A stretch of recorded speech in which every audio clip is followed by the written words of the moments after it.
So the other morning, this was my view while I was working, and I yelled, "Lisa, I think there's a donkey in our yard." So we grabbed our cameras, and sure enough, guys, settle down. We had a little visitor this morning. The dogs don't like him so much, but we do. So it started heading toward our window a little bit, and then walked over the flagstone a bit, and then headed toward our dog's pen, which is a fenced area about an acre. And we weren't sure if it got in there we could get it out. So Lisa really quickly grabbed some carrots and started tossing some toward him. He did turn right around and came right to the door. No, no, no, no, no.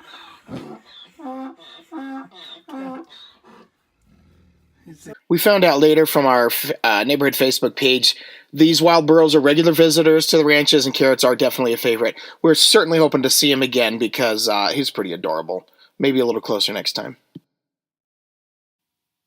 Click to subscribe if you'd like to see more slick city ditchers. Thanks for watching and happy off-gridding!